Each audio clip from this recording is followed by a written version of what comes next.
All right, everyone. Tonight on David's Saturday Night Sit Back, I am both proud and excited to welcome the owner of Retrowaviest, an online merchandise store featuring the best collection of city pop and retrowave artwork on Instagram, Jack Scheerle. He's also a graduate of the Texas McComb School of Business. We met through one of my prior guests, Spencer Fried, on a health fitness mastermind channel through Instagram. And I'm excited for today's episode because my tagline when marketing DSNSB is that we chirp about all things business, fitness, and culture related. And I think today we're probably going to cover all three of those.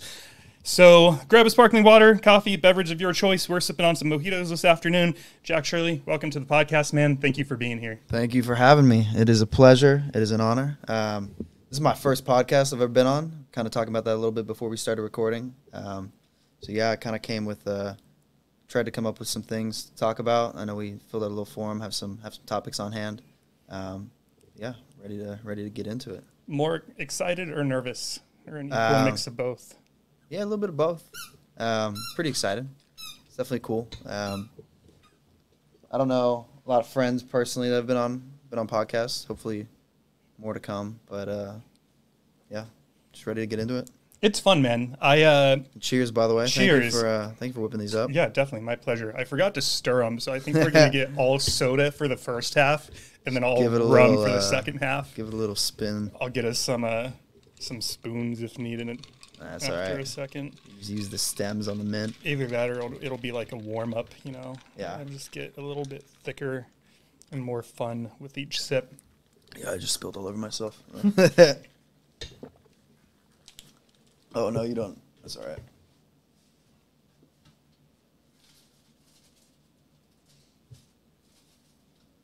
David's most competent guest. He's nervous, folks. We are 2 minutes in, and he's already pouring his rum on his pants. I'm already pouring rum on myself. I'm shaky.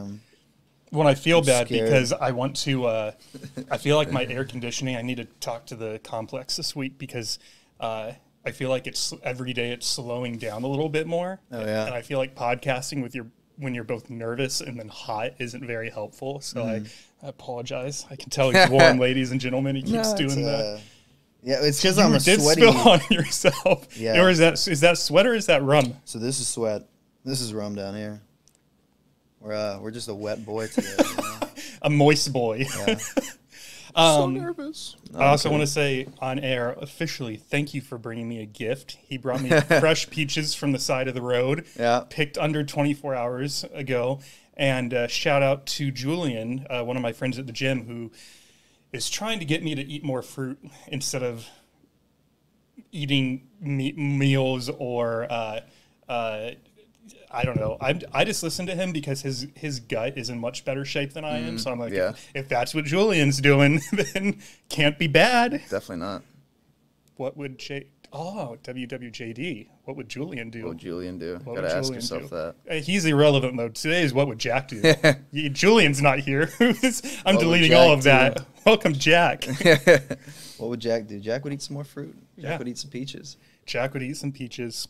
It was cool. We met yesterday very briefly at Gold's Gym. So that was totally cool. randomly as well. When you walked by, I was 95% sure it was you. Okay. Because I know what your face looks like. But I don't know, man. I get scared to approach people in the gym with no context and just be like, hey, are you Jack Scheerle? Oh, you're not. Well, okay, my bad. Yeah. Have a good workout. You look great. Yeah. You looked like Jack Scheerle. I did, and it was me in the flesh. I had never had someone come up to me being like, is that Jack Scheerle? Like, I was like, what the hell's going on here? But it was, no, I mean, I'm glad you did. It was very super random. We talked for a few weeks planning this. Yeah. And then, not followed up a ton in between, have not seen each other, had not met before that. And then the day before I come on, run into each other. That was crazy. At Gold's Gym, random. Yeah. Are you happy in life in general these days? I am, yeah. As of late, definitely. Past year I think has been a bit of a challenge, but the past couple months have been much better, and I think right now I'm definitely in a pretty happy spot. Feel like got a lot more of an idea of what I'm doing, but still, just figuring it out. Was your we won't get into the details yet, but would you say your 2022 was almost more rough than your 2020? Or was the whole? Because you said last year was just the last year between, fall and graduation was great. May 2022, went on a good trip. Was traveling Europe all summer, and then after that trip, things kind of got a bit weird and definitely entered kind of a bad phase from probably July to now. July to a couple months ago, I'd say, and just since a few months ago-ish, just trajectory definitely improved. 2020 was actually also 2020 was a pretty bad year. Yeah. I mean, for everyone, but I was especially kind of in the gutter, just broke. Just trying to work through paying rent in college, and I just started door dashing. That's actually how I'm familiar with this area, is because I door dashed around here a few times. But 2020 was definitely not ideal. It did lead to a lot of personal growth that year, I think. But yeah, 2020 kind of bit hard. I remember when all the gyms were closed. This was early in the pandemic, and where I was living at the time, they were closed for about 3 months. So somewhere in that 3-month period, I was so desperate to just sweat and move that I found this parking garage as an outdoor parking garage.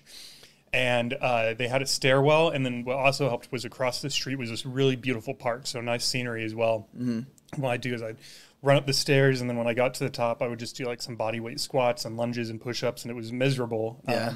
But it was, again, I just needed to move, even though that's not my normal body weight exercise and cardio. Right. You'd normally want to catch me doing that shit.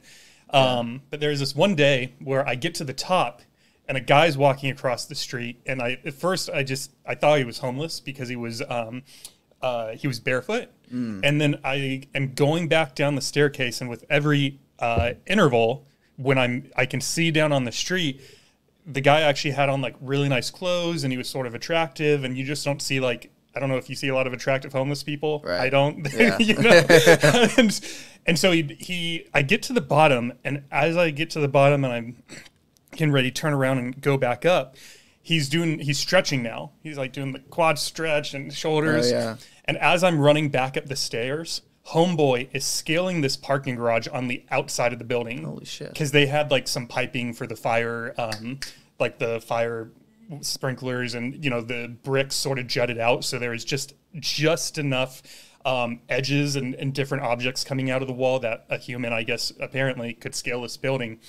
So now I'm thinking in my head, obviously being a competitive guy, the first thought isn't oh, that's impressive. It's this motherfucker ain't beating me to the top. So I just dash up these stairs as quickly as I can, and he beat me. Oh my gosh. So then he's sitting at the top as I get to the roof, just has his legs kicked up, and he's looking at the city. Uh-huh. And so I sort of wait for a second to see what he does.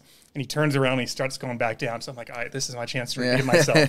So I sprint down this fucking staircase as quick as I can. I get to the bottom, and he beat me again. So oh my gosh. He was fast. He was very fast.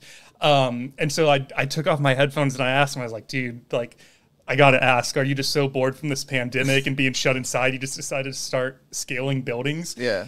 And he was like, no, I'm actually part of a traveling circus, but we can't get access to our gyms right now, so I'm keeping my technique up by practicing on buildings. No way. Yeah. Traveling circus. Yeah, I thought he'd be like a rock climber or something. It's impressive. Well, that's where your mind went, because you work currently you work out at a bouldering place, you were telling me? Yeah, I don't climb a ton. I definitely used to more. I kind of got it as a thing with my roommates. In college, we all went to the same gym and would climb.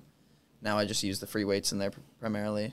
Definitely a lot of the gym's definitely built for kind of CrossFit or powerlifting type stuff, all free weights, no machines. So I definitely would kill for a single leg press machine or more than just one cable machine. But it's a nice gym. I don't mind it. Good. I'm glad you don't mind it. I hate it.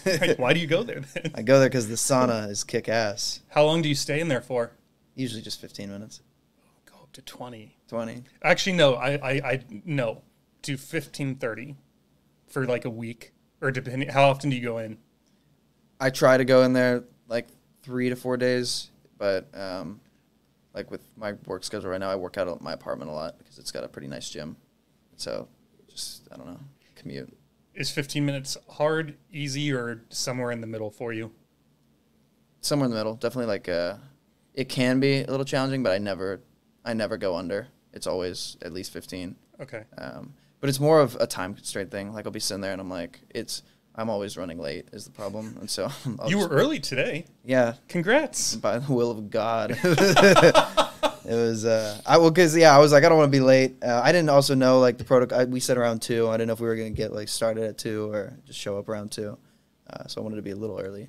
I would have been a little earlier had I not seen the peaches on the side of the road, but definitely saw that as a sign from the universe. Bringing the host of the podcast a gift is a reason to be on time or late, is how I look at it. Mm-hmm. So and you were still early. So yeah. Huzzah. Yeah. Anyone in my life who I've been late around, sorry. They're definitely like, who's this? Why is this asshole on time? By the way, do you have I forget if I asked you this before we hit record. Do you have a time you want to stop by, or is your afternoon pretty open? It's pretty open. 4-hour episode. Here we go. Longest episode. No, I'm inbound. Kidding. Why did you, do you remember why you started working out? Yeah, I definitely started from being self-conscious. When I was in like, I don't know, 8th grade, I think. Maybe, no, it was like freshman and sophomore year of high school. These girls I was friends with found like a picture that me and my buddies took in like 7th grade, I think. Like summer of 7th grade. We were outside with our lacrosse sticks, and I just looked like tubby. And our friends found that, and they were like, oh my God, like Jack, you used to be so tubby. Look at this. And I was like, in my head, I was like, I still look like that. Like that's just me. Like I'm just like chubby kid. And I was pretty self-conscious about that. And so like I had played sports and I was playing lacrosse at that time. But it was definitely just like pre-puberty weight, you know, like yeah. I was just a kid. But yeah, like that definitely kind of bothered me. And then I was playing lacrosse for quite a while. I just kind of burned out. I didn't really love it anymore. I wasn't great either. Like, I don't know. I wasn't the best player. And I really tried to be. Like, I practiced my ass off. I was grinding to, like, be as good as possible. But I would just fuck up so many simple things. Like, it was definitely a mental thing. I definitely would get real anxious when I'd play and just make mistakes. And so I got tired of that. I kind of fell out of love with the sport. And then I started lifting probably like before that final season when I was about 15, and I started seeing pretty immediate progress. Yeah. And that was just really addicting. And I was like, I've grinded my ass off in lacrosse for years, and I feel like I'm not getting much better. I have only been working out for a little bit, but I'm already seeing progress. Like I want to keep doing something I can see results in, and I just kept going after it. And that was probably like I started sophomore, junior year of high school, and just did that pretty casually throughout high school. And then really probably the last 3 years, I'd say, have been a lot more serious training focus. Those first initial games are super fun. Yeah. I don't remember the numbers, but when I started working out, I remember those first like 2 years, everything just went like this, from your strength, how your body looked, and now I feel like my body's looked the exact same thing the last 5 years. Yeah. It's sort of annoying. Like I'm not getting in worse shape. I'm not getting in better shape. I feel like if I was to want to see a change, I'd have to hire like a nutritionist to come like moderate what is going in and out of my fridge, and like a personal trainer to switch up my workouts. And I don't know. I think it's just a mid-30s thing, or yeah, it could be. I don't know. I mean, you said you've got quite a bit of lifting experience, like 17 years, something like that. So, I mean, yeah, I figured the plateau comes at some point in there, you know, after 5 to 10 years. Like, I don't know. I feel like after the past couple of years, I've definitely looked pretty similar. And even though, like, in my head, I'll be, like, looking in the mirror, I'm like, damn, I feel like I'm looking better than normal. And then I'll look at pictures, I'm like, I looked really similar to this, like, 2 years ago. Let's get you jacked, man. I know. You're young enough. I feel like your body's still producing muscle naturally. Your metabolism's firing on all cylinders. Like, let's just feed you 5,000 calories a day for the next couple months and see what happens. Get you in a real gym, Gold's Gym B Cave. Yeah. Shout out. With Eric. There it is, not Dan. Yeah. Eric and Chance. Unfortunately, Eric is moving to Arkansas He's moving out of his apartment like today. Damn it, Dan. He's going to med school, so good on him. Good on him. Yeah, that's why we were catching up yesterday, actually, just because he's getting out of here. You guys want to play golf afterwards too, or were those old pictures? Oh no, those are old pictures. Okay. Those are from Friday, actually. Gotcha. Yeah, played in a tournament. Are you good? Okay, I'm definitely not great, not a scratch golfer by any means, but I like to play. I'm getting better, but I definitely still chunk the shit out of the ground, like when I play. I've never played real golf, but I've been to Top Golf a few times, and yeah, man, I'm hitting that fake grass so hard. It's embarrassing. I don't even know if I'd ever want to go back there again. Like if someone invited me, I'd just feel like, like, guys, like, I'll come drink. I'll come get drunk. Yeah. Whoa, you play. Kill a pitcher of Blue Moon. Yeah. No, it's really frustrating when you don't have like any experience with it. Yes. Like I'm trying to teach my buddy how to play right now, and he's picking it up well. I guess he took lessons as a kid, but like another one of my friends, whenever we go and he comes to the range with me sometimes, like he just refuses to do what I tell him. Like I don't know. It's not an intuitive movement, and so it's real hard to, I guess, do that if you're not used to it. And you can. I mean, it can be super frustrating. It's such a strange game. Like everybody who plays it is ass. Like everyone has trouble hitting the ball, and that's like not everyone, but most people you see out on the golf course are hitting a few bad shots throughout the day, and it's like it's crazy that the entire premise of the game, hitting this fucking ball, is difficult. Like just the core premise is extremely difficult to consistently do. And then you have games like my mom bought a ping pong table at some point during the pandemic, and I feel like we all picked it up pretty easily. Like we're not pros. I'm not claiming I can kick your ass at ping pong. Yeah. But when I say we, it was my mom and my two sisters and me. We spent a lot of time together during the pandemic, especially like early on. And I feel like maybe it was just because we were playing so much, but also like that's completely different. You could just pick it up and like be fairly good. Whereas I feel like I've been to Top Golf. I feel like every time I go to Top Golf, I get worse. Yeah. Like I had beginner's luck the first time, and then every time since then, maybe I'm overthinking it or something, but I'm definitely not getting better. I can say that.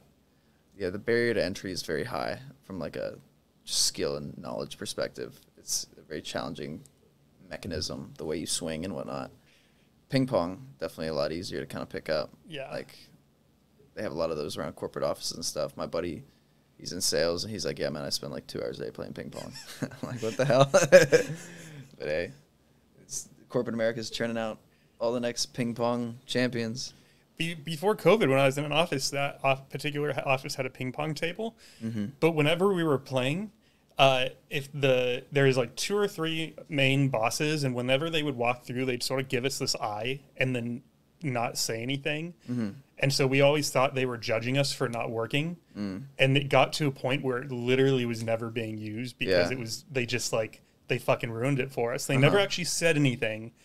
We were totally just assuming. Yeah. But I'd be like, hey, Tyler, you want to go hit a few balls? And he'd be like, I don't know. Carrie might be in the office today. I'd be like, oh, fuck, you're right. Yeah. Just called you out, Carrie. Yeah, fuck you, Carrie. I know he would never listen to this podcast, so I can talk all the shit I want about Carrie. Carrie's fucked. He's fucked. Why do you think you got anxious when you got on the field when you used to play lacrosse? I don't know. And it took me a little while to figure that out afterwards. It was just a physical reaction, like when like boners. Yeah. Go on the field, get a boner, just drop the ball. A physical reaction. Dude, yeah. But like when you go and do public speaking or something and you kind of start, or like if you blush, like you can't really control that. And then you're like, oh shit, I'm blushing. Then it gets even worse. If you're doing public speaking and, you start to like, when I'm doing a presentation, I get very like tunnel vision and like not necessarily lightheaded, but like definitely kind of out of it. It's hard for me to remain present when I'm like in those situations because I get so anxious sometimes. I definitely have always had like a nervousness attached to public speaking, which is why I try and do it a lot more now. But I think that was something that was just kind of the same thing, I guess. Like I would drop passes, like easy passes. I'd practice for hours, just wall ball, getting good at passing, catching, and shooting, and then I would make super simple mistakes. And it just, I don't know. it was something that I couldn't shake after a couple years of playing. So I read this book recently. Do you do much reading, whether it's a book or listening on Audible or a platform like that? I do a good bit of reading. Like it's really just before bed, but I've got a few books reading now. Have you happened to hear of the book The Gift of Fear? No. I just finished it, and essentially the premise is it's learning how to listen and trust your intuition. Mm-hmm. I loved it. I read it, especially during COVID when I was unemployed. I read a lot, and I would say that of the, I don't know how many books I've read in my lifetime, not a ton, but it's a significant number. This one I think was my best nonfiction book. I loved it. It was really good. But one of the things he said, he brought up public speaking and said, what you fear is rarely what you think you fear. It's what you link to that fear. Mm-hmm. So identity is the pass card to inclusion, and inclusion is the key to survival. Therefore, it's not that I'm afraid of public speaking. I'm afraid to what will happen to my identity if I mess up. Yeah. So that makes sense. It just little gems like that he taught, he almost like re-taught me how to think, even just how I act around women now, mm-hmm. And just like how I approach them or talk to them, because one of the biggest chapters was written specifically for women and how to avoid danger, rape, potential boyfriends or husbands that might be dangerous. And mm-hmm. It was fascinating stuff. To a point where I got a copy for my youngest sister because I was like, this could save your life, so go read now. Do it today, the whole book. Right. But yeah, man, he just had a very interesting perspective on, like I said, intuition and why fear is a good thing. And his most interesting conclusion was that humans are one of the only creatures to not listen to it because we still go do what we're afraid of. Mm. Whereas, like, if any animal walked up to a steel cage box that was soundproof and windowless, and there is another species, a wolf, let's say, that they were afraid of, they're not going to get in the box. They're going to turn around and walk away. Right. But if a woman walks up to an elevator and there's a man and her gut tells her something's wrong with him, she still gets in because we're the only creature who thinks, well, I don't want to offend him by walking away. Mm-hmm. So therefore, I'd rather put myself in a dangerous situation mm-hmm. because I give a damn about his feelings. Yeah. But, we're the only species that will go through that analysis. Mm-hmm. Yeah, totally. And it's that's a really fascinating example too. The like the societal norms around like not wanting to hurt someone's feelings, but it's like kind of a sketchy situation. Right. And there's also a counter to that where it's like I also think it's good to lean into what you're afraid of, which I'm sure you agree with that to a degree. Mm-hmm. Just I'm sure that's a lot about what that book is also, like, going after your fears. Yeah, I don't know. I agree. It's a great book. Mm-hmm. I don't recommend things often on this podcast, but this was one of those reads where I think it applies to any human being that exists on Earth. Like they would find something in it that would be very illuminating to them. Mm-hmm. But why did I bring that up? Because you talked about public speaking, lacrosse. The last question I wanted to ask you about lacrosse, was it only on the field? Like if you were practicing, would you just be crushing it, but then as soon as there's a score and it quote unquote mattered, for lack of a better term, you would see your skill set just sort of... I mean, when I practice by myself or like with my buddies, like outside of practice, I would be able to hit good shots, like pick out the corner of the net, hit those consistently. Like I would play wall ball for hours. I had real good like skills with both my left and my right hand. But then like even in organized practices, like with the rest of the team, I would be better than I would be in games, I feel like, but I'd still suffer from the same kind of, issues with just dropping easy passes, messing shit up that like I shouldn't be messing up, and just like overall not being that good. So I don't know. It definitely. I mean, I was also real small. Like whenever I played, I mean, I'm only like 5'8" now, but like back then I was probably like 5'4", 5'5", and I was 14 sophomore year playing in our varsity. It was like D2 varsity. We broke it up into two teams, and so yeah, I mean, I was playing against these like fucking adults, like these 17-year-old, 8-year-old kids that were like the defenders were big dudes. I mean, and it's a pretty physical game, so like there's probably definitely some fear attached to that. Like, I would play pretty conservatively, like shielding my body in a way that I wouldn't just get like wailed on consistently, because I mean it's a very physical game, and I mean it's literally just like hacking at each other with sticks. And so that definitely played a part, I think. But yeah, I don't know. It was a big nerves issue. Is something that I had. Have you been to an Austin Stars game?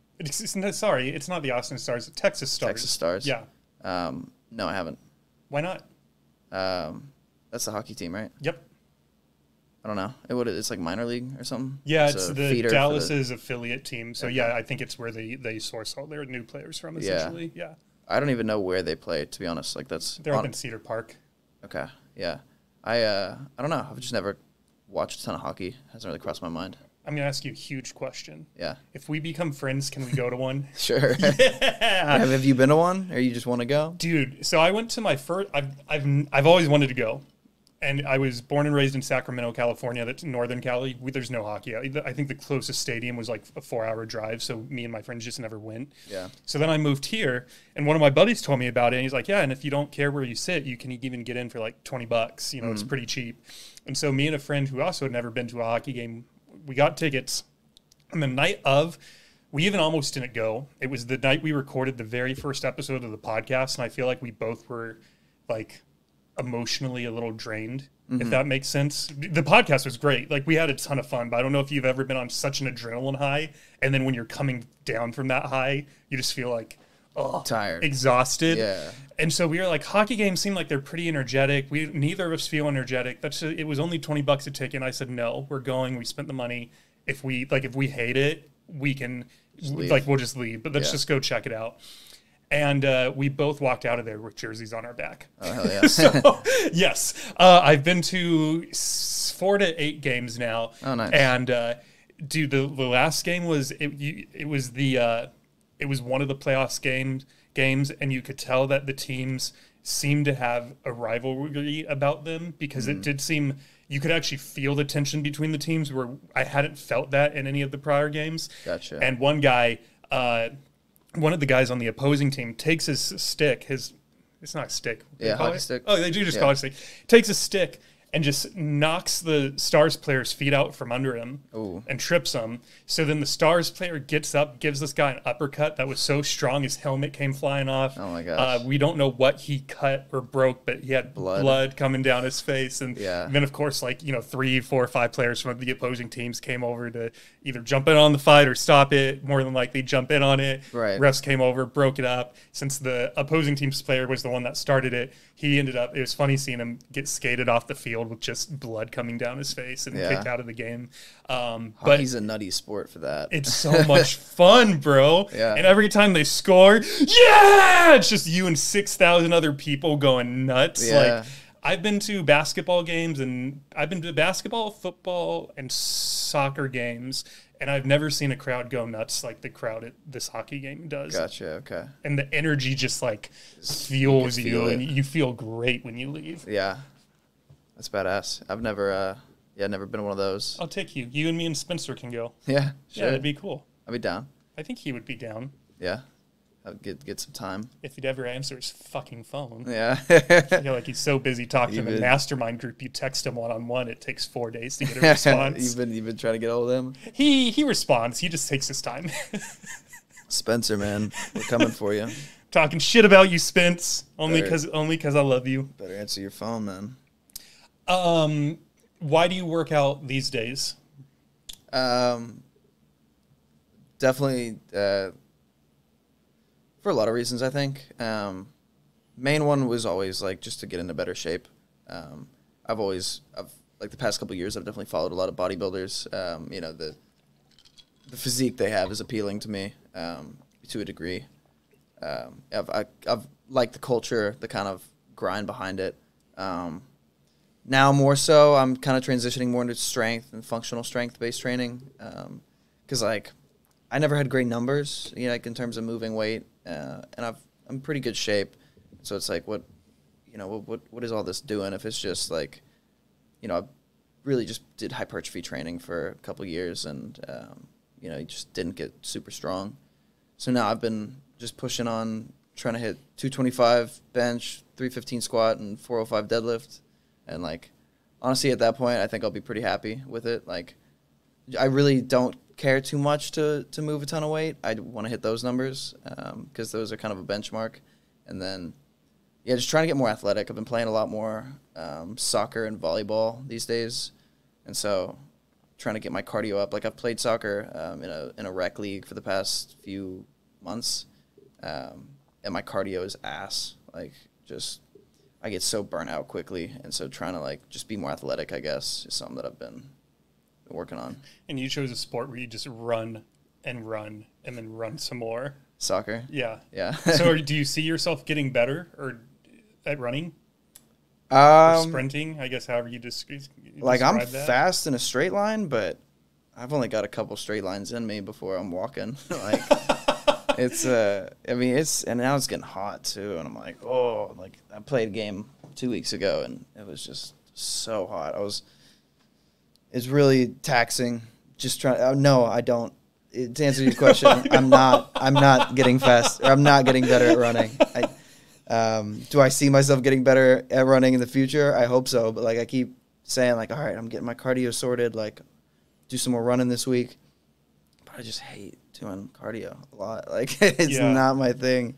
And that's like, I'm trying to rehab my ankles and my shins, having shin splints and stuff. That after the game.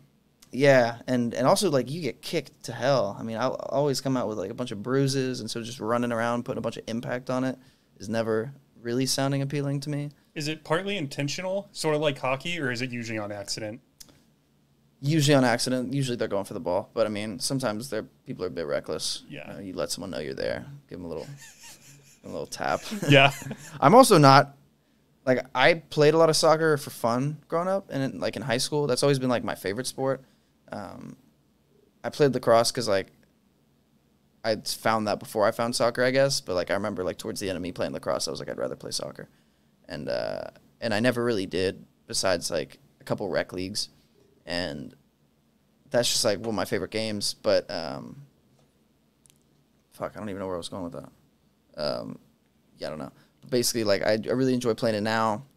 But it's really just, like, my cardio that holds it back. Like, I don't know. I remember. I had a train of thought. I had a full train of thought that I just totally lost. I don't know what I was going to say.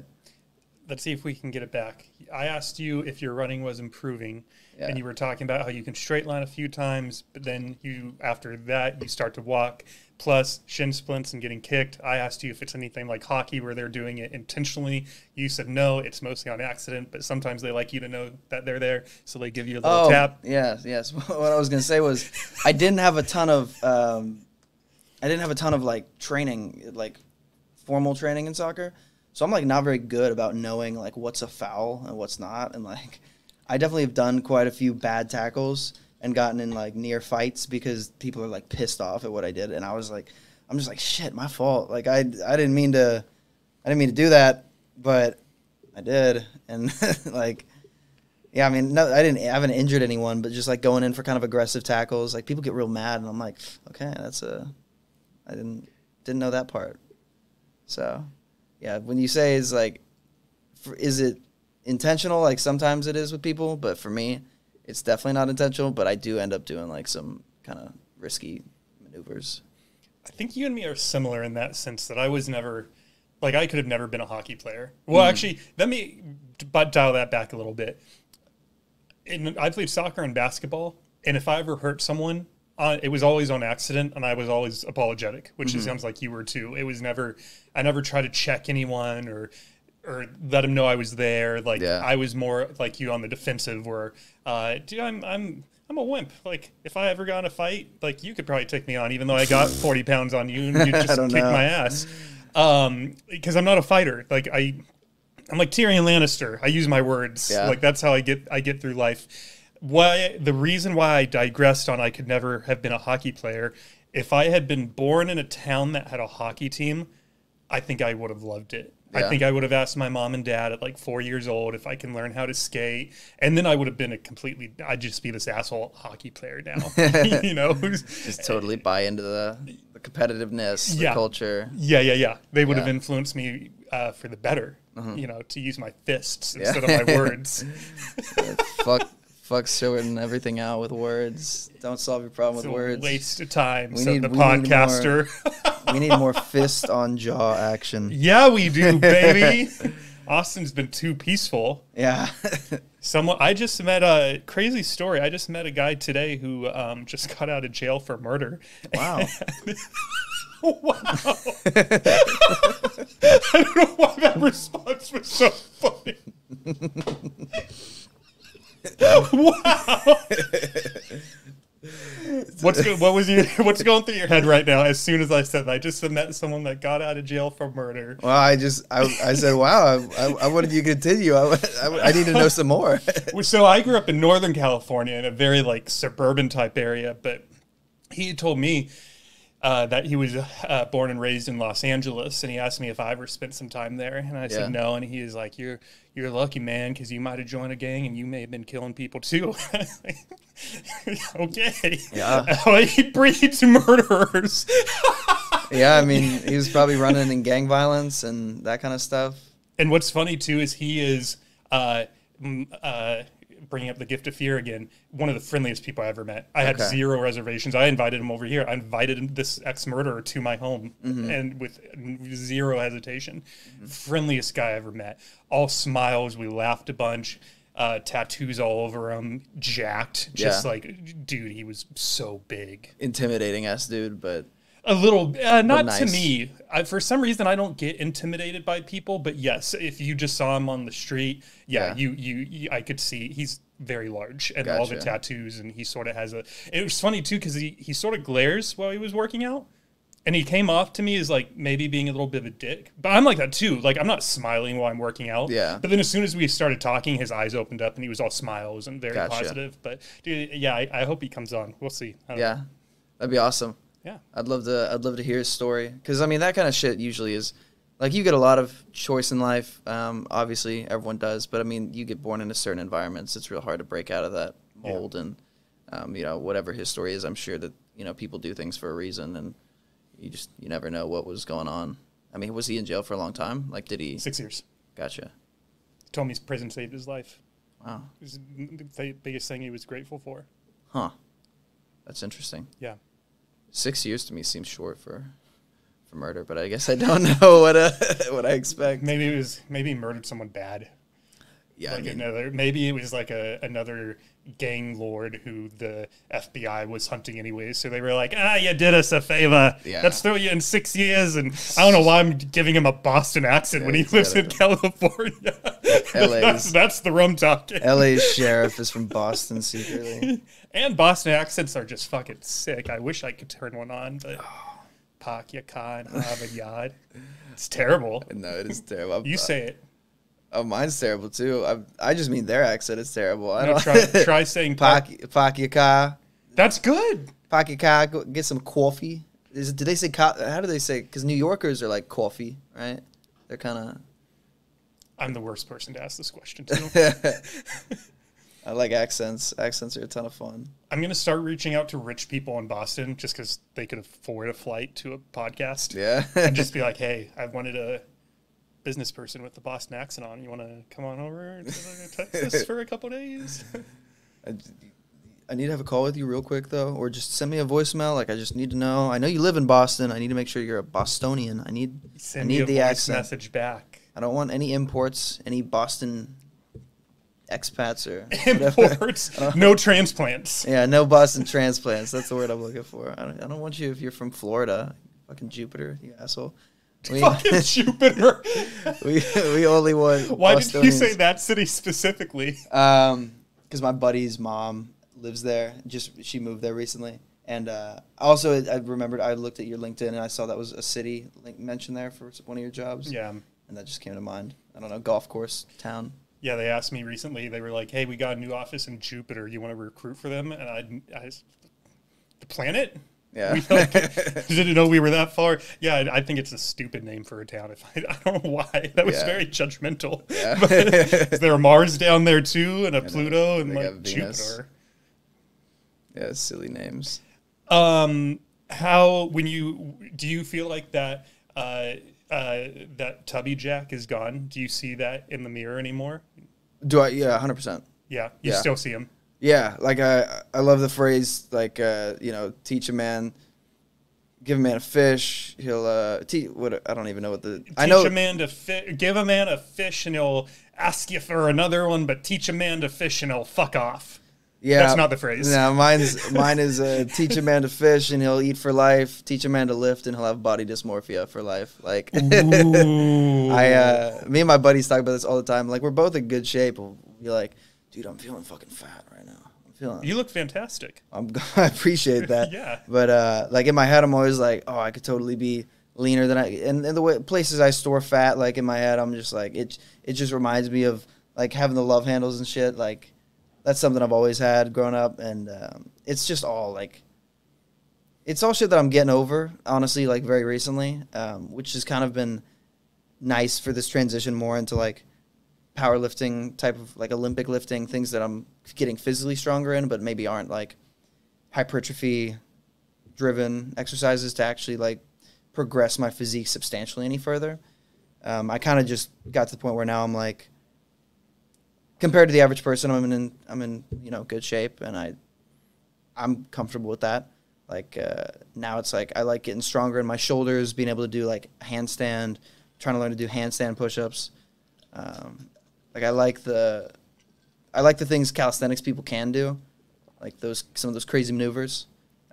So trying to get more into that line of training, but I definitely still see that chubby Jack in the mirror. Like not all the time, but it definitely it's always there in my head. Like I'm always, and because I have no problem gaining weight. Like I can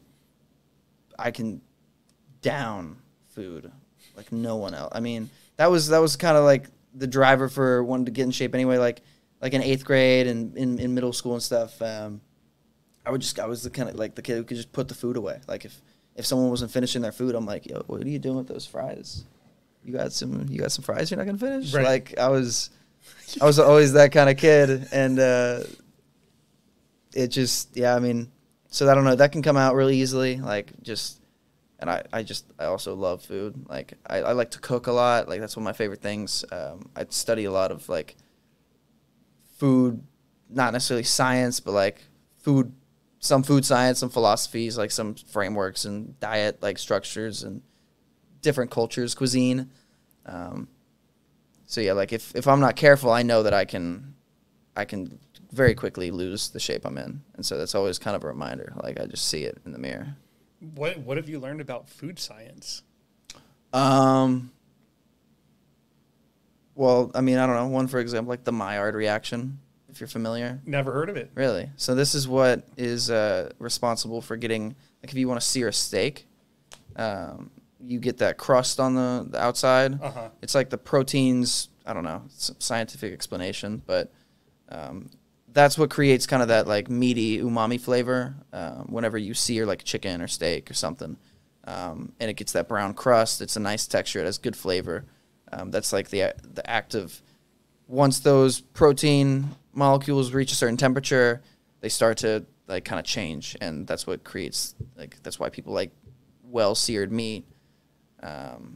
Same thing kind of happens with, I don't know if this is the same. This is just me talking out of my ass now. But like when you get like a caramelized, like a crust of something, like a creme brulee, the way that kind of hardens up. Like I don't know, learning about those kinds of things and like the temperatures in which those happen, like how you get those, definitely allows you to, and just like kind of the fundamentals of cooking in general, like knowing just how to easily like put something together with very limited or random ingredients, like knowing how to just make a meal out of that. And like, I don't know, I've spent a lot of time just learning a lot about that. It's, I don't know, definitely like I used to watch so much cooking YouTube. Like one of my favorite cooking YouTubers actually moved to Austin. I've met him a couple times at the golf course. His name's Ethan Chlebowski, but he makes really good YouTube videos on just like all sorts of different cooking topics. I'm going to have him on the pod. You should. I'll see if I can get him, recruit him for you next time I see him at the golf course. Please do that. That'd be sweet. I don't know if he's I don't know. I haven't approached him about business or anything. I've just said hi a couple times. Yeah. But, yeah, he makes good stuff. Was he cool about it when you said hi? Yeah, super nice guy. That's awesome. He moved here recently. I don't remember where he moved from. It was so weird. I was in a hostel in Ireland, and I was watching, like, just on my phone. Like, I was sick as a dog, so I was just laying there. We were about to fly home back to the U.S. This was at the very end of my trip. And I see, like, I was going through YouTube, and I saw one of his videos were there.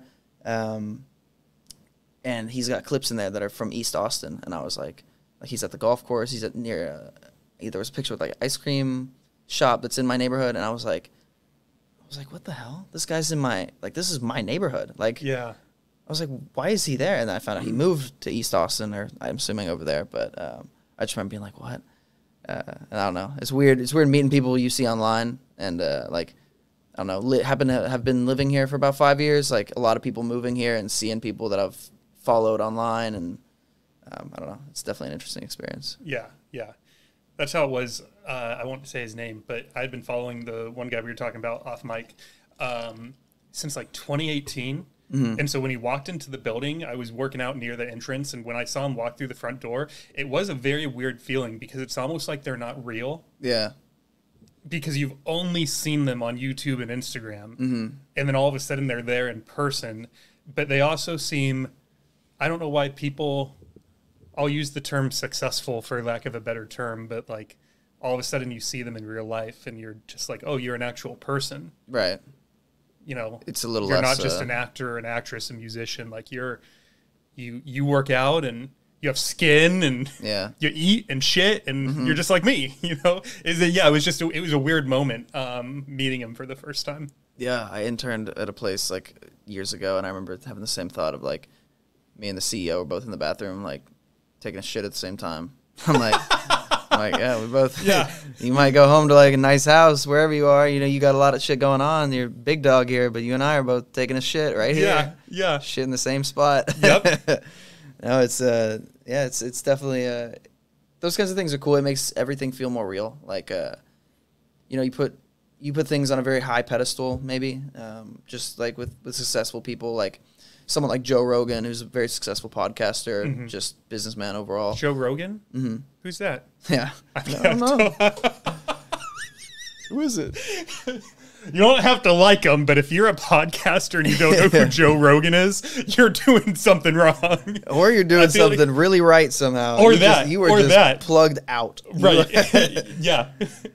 I met one guy who works for a security company where they essentially got to guard the U.S.'s top 1%, but they refer to everyone as a code name. Oh, okay. So you might walk into work one day and get told, all right, Jack, you're being assigned to Mojito 123, be at this address by 4 p.m. And then you show up at the address and you walk through the door and there's Michelle Pfeiffer sitting on her couch. So you don't know until you're there. And I always thought that job would be really interesting because they guard everyone from like the Secret Service retains them sometimes if they don't have enough manpower for something, to actors and actresses like the Jeff Bezos type of people, like any CEOs that someone might want dead or that might get stalked or threatened. That is their like ideal clientele. So every day they never meet them. He said you rarely have any interactions with them. You literally show up to guard them and then you leave. Wow. And I just thought that would be sort of interesting because then you sort of are that fly on the wall where you get to just observe what these people do with their time, and you get to attend their meetings and listen to every word of what they're saying and see how they run their businesses, how they treat their employees, and you're just sort of there for all of it for a day. Yeah, that'd be wild. And like you'll notice with some wealthy people and some people who are like just in upper class society, like as I was a waiter at a nice hotel downtown, and you know you could kind of tell, in my opinion, about a person based on like what they're willing to let you hear. Like if I'm hearing some kind of wild shit, I'm like, oh, they don't really like value my presence, because if they did, they would not be saying this shit around me. Like if it's like as if they're treating me as a literal fly on the wall, like to a degree. It's like.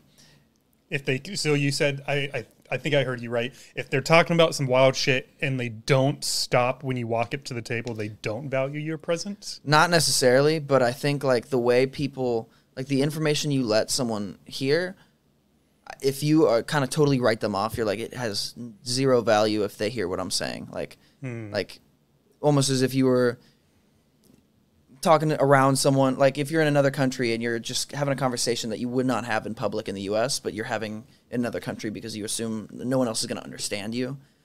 That's kind of the way I feel about like if someone, and this is not a rule of thumb, I don't think. This is just like, I think in certain circumstances you can kind of tell. But if, you know, a real wealthy person is just like, letting you hear some like real personal details or like serious things, I don't know. In my head, I'm just like, I wouldn't be giving that information out unless I thought like this person they had absolutely no way to use this information, you know, like, I don't know.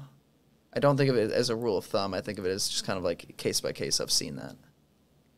I went to a recruiting event recently, and I introduced myself to someone. He ended up inviting me to a dinner with some of his friends, and one of his friends, is a sex doctor of sorts.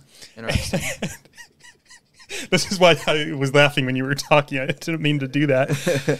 But I remember at this one point of the conversation, she was talking about the speed at which she likes to get penetrated. Okay. And she was using her fist as a penis, and she was like, when he's just like fucking ramming me like this in my vagina, and she was very loud. She talked louder and faster than I do, which I'm a pretty loud person. But the waiter comes up as she's talking about this, and he heard what she was talking about, and his eyes got so wide, he just turned around and walked away. And I just thought it was so funny. It just made him so awkward because, to your point, I guess most people would... Well, first off, she literally didn't see him coming because her back was to the kitchen, so he was coming up behind her. But the tables next to us definitely heard her. Like, Dr. Molly was loud. No offense, Molly. Like, I'm loud. I'm just as loud as Dr. Molly. Yeah. But I guess for her... She talks about it 40 hours a week. So for her, sex is probably such a normal thing. She'll talk about it with anyone, anywhere. Whereas for you and me, like I'm assuming you don't talk about sex at your job 40 hours a week as an engineer / social media guru. Yeah, not my 9 to 5. Your Retrowaviest clients aren't saying, I'll take that piece of art. Also, how quickly do you like to penetrate someone? Yeah. What's the rate of insertion? Yeah, hello, Retrowaviest. If we were to sleep together, how fast would you fuck me? Right. Yeah, so anyways. I should just clarify, I guess, or maybe another better example was like, and this was kind of idea that was like, put on to me by a manager who I worked with at the time. So, like, I think it also could just be him projecting insecurities. But, like, because, like this individual, Molly, she could just be, like, kind of a wild person. You want to meet her? Sure. I don't know how to get in touch with her, but... Well, just, like, she could be just, like, a wild person. Sure. You were on that so quick. I'll get her number. I'll find it. No, I know who knows her. Okay. Dr. Molly and Jack Scheerle. New podcast, double episode, double feature. I'd have her. I don't know what that means. I would be fascinated to see where that conversation goes. But I apologize. So you were saying your manager projecting his insecurities. Yeah, perhaps. Like he told me one time, he was like, I just hate when, because we would do room service, and he'd be like, I hate when I open the door and someone is answering it and they're just like naked, or they're like they don't cover themselves up at all, or they hardly try. And it's like akin to the way, like, you know, someone of higher status might treat a maid or something like that, like where they just don't really care about them seeing them because they don't really like value them very highly, or like he felt like he wasn't being treated like a human, like being given the respect of like, oh, I'll cover up, maybe I'll present myself to you like, oh, it's just the staff, like they're just coming here to give me my food, you know. That's kind of where the perspective I had on, you know, if you were being a fly on the wall in those kinds of situations, and like a security person being able to hear all those things, like I'd be curious to see who would. And I guess you just kind of get used to it as someone who has security, so you're used to just talking about it with them. But like, you know, they don't have that interaction. They really don't see that security person as like a person. It's like that's the security guy. That's what he is. We're not going to talk to him, and we're going to say whatever around him because it just doesn't matter. Like, I don't know. There's definitely a lot of room for that to be not true or not the case with a lot of people. But that's just something that I've picked up on that I wonder if has any merit. If you showed up here today and there's a person in the suit standing silently at the end of the room, how would that make you feel? Uncomfortable. For sure. Why? Why? Could we at least meet him? Like, and I'm sure if you wanted to. Well, here's the thing too that I think is interesting because I was thinking about it during that interview that if I got to a place where I actually needed security, I would want it to be the same people every time. I would want Jack there. I'd want to get to know you. I'd want to know if you're in a relationship. And so I could ask about it, right? Like, how are the kids? How are they doing? And part of that too is like, I would want you to feel comfortable being like, hey, David, my son's sick. I know you usually like me on your detail, but I'd want to be approachable. Yeah. But he was saying most of the clients aren't like that, which I thought was fascinating. He's like, most of them don't ask for repeat security. He's like, some do. But for the most part, you get reassigned almost every single shift just based off of like where you're located, where they're located, who's available, and flights, and they don't talk to them. But he also said they train the clients not to as well. So I don't know if from a security perspective, this company in particular doesn't want their clients to have an emotional bond with their security, and maybe that makes the security more effective at their job. I'm assuming that's why. But if I was told that, I'd be like, I'm sorry, I need to know who's like, if I'm going to have someone listening in on my podcast, I need to be comfortable with them. And if it's a different person every day, I'm never going to be like, I'd rather just let the sniper kill me. Yeah. You know, let the bullet fly. Take my chances. Yeah, it's and I imagine it's also like it just depends on what they want. Like clearly the client has chosen some agency that they find to be trustworthy and, you know, has talented staff, and they're just willing to do that. Like they're not really looking for that. Whereas I guess you could, like, if you wanted that personal connection, you'd find your own security guy and just like you just employ him like yourself, or maybe you find an agency because I don't know how security agencies work or anything like that, but. Read the book, The Gift of Fear. Okay. So this company, the owner of the company is also the author of this book. Gotcha. Okay. Yeah. And they go over a lot of case studies from start to finish of just how like when they got involved and how it was 50% form informational. There it is.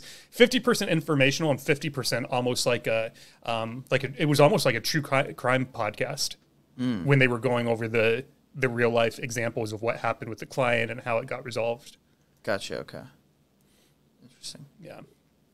This was so you were saying you were listening to this interview, or you did this interview? So I've had 3 interactions with them. I've interviewed one of their security guards. Okay. I read the book, and then the owner of the company and author of the book, he was also on Rogan, and I listened to his episode of this podcast. Okay.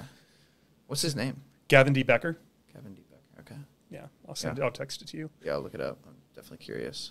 There's one thing on your form that I wasn't sure if it was a typo or if you put it on purpose. _maxing. Yeah. What's that mean? That's just how I think people should live their young years. Just maxing everything. Like, there's a lot of, so like in the online kind of fitness and money space on Twitter especially, people do a lot of talk about maxing, like sunlight maxing, barefoot maxing, nicotine maxing. That's a good one. Yeah. They'll say like, you know. That's my coworker, Jennifer. Yeah. Nicotine maxing. Yeah. White girl maxing. I've seen that one. But just anything of like just doing the most like that you can. Like, so I like the idea of like everything maxing, because I just think like you should be taking advantage of as many opportunities as you can and like just doing as much shit as you like. At least this is kind of like something I try to apply to my life. Like I'm 22, I'm still pretty young for now, and it's like I want to be using my time to just be doing as much shit as possible. You know, like I hear people say like use your 20s to just kind of, you know, work hard but like figure shit out and do new things, try new things, do as much as you can, like fail as much as you can.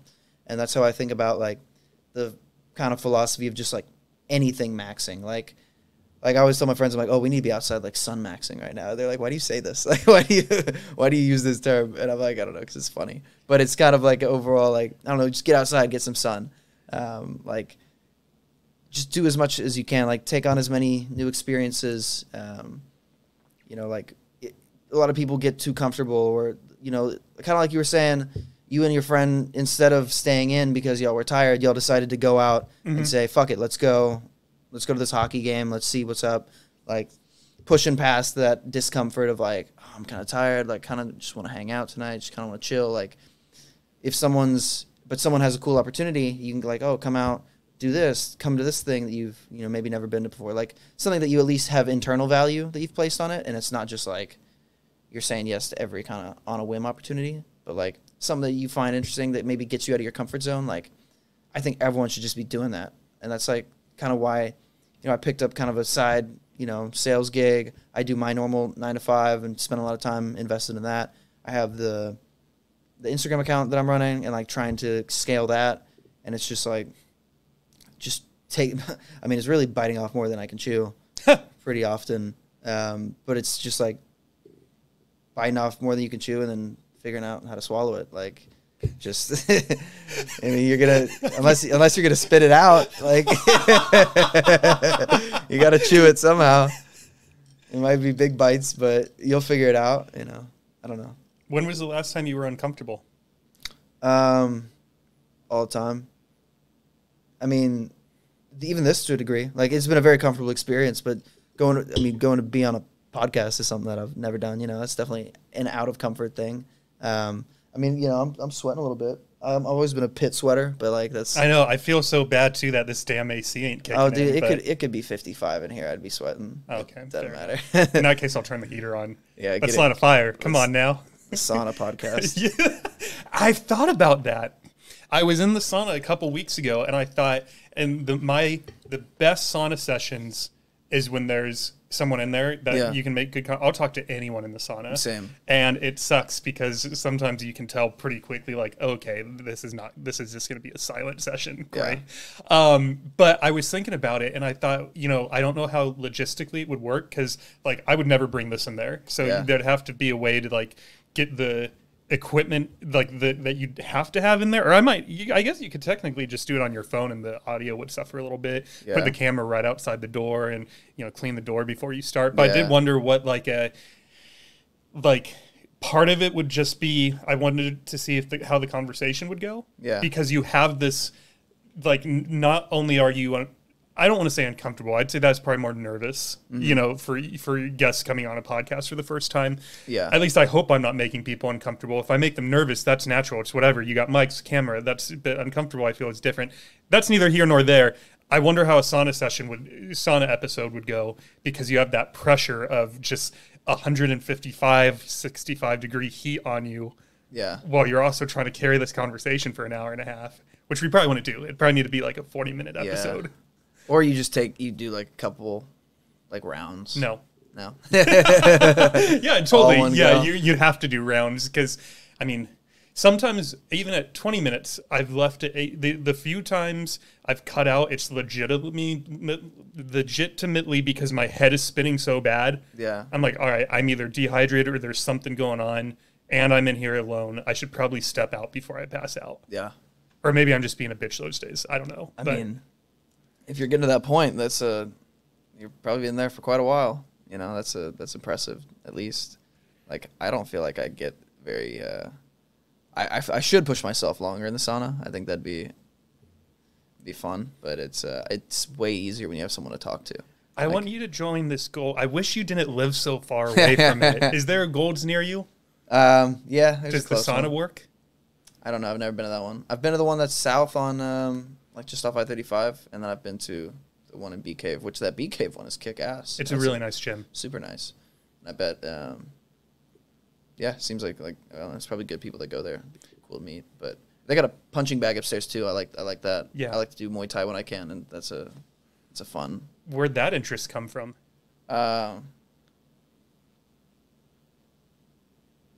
Anime. Yeah! I love the honesty. Growing up watching like Dragon Ball Z, I always like, I don't know. Definitely like, I don't think I've got a lot of only child traits. I am an only child, and I can tell. Yeah, I'm kidding. I'm kidding. Some people, it's very obvious, and I've been told that. Like, I don't know. I'm sure I display some of the traits that aren't favorable amongst only children, but people are like, oh, I'm surprised you're an only child. Like, you don't act like one. I'm like, that's good. I hope I don't act like whatever those negative perceived traits are, but some like that definitely. I don't know if it's a part of that or like a result of that, but I just grew up like definitely identifying with the protagonists in like shit like Dragon Ball Z and Avatar. The protagonists are the good guys or the bad guys? Good guys. And Naruto. Like those are the ones I watched growing up, and like just I don't know. I have always had since I was a kid had like a big issue with like just daydreaming and just sitting there and just like thinking of wild ass scenarios, and in my head like being the cool guy that like is strong as shit and can handle like any situation. I was always like, yeah, that's me. Like I'm that guy. And then I was like, I was in third grade, the tiniest kid in my grade. Like I also had zero. You weren't tiny, you were tubby. I was tiny and tubby. I'm sorry, that was me. I was a tiny tubby tyke. I had all the things. So mean. I'm calling you names. No, it's fair. It's I already said it. I don't know. I definitely grew up like wanting to be that kind of stronger person, even though I had no real backbone at all. Like kids would be arguing over who was the fastest or the strongest in recess, and I'd be like, "Yeah, you're right." I'm like, "It's not me." You're right. I'm like you could probably. I remember I would be like, "Yeah, y'all could probably beat me up." Like, I don't know. I had zero confidence in myself too, and so like I definitely resonated with like those stronger characters, and I don't know. The idea of being able to fight always seemed cool to me, and then with the popularity rising in MMA and I don't know, just hitting a punching bag's fun, and so I just started. Went to a couple sessions. This place in Austin, Black Sheep Boxing. They do MMA and Muay Thai and some wrestling, but not a lot. I don't know. It's just it's real fun.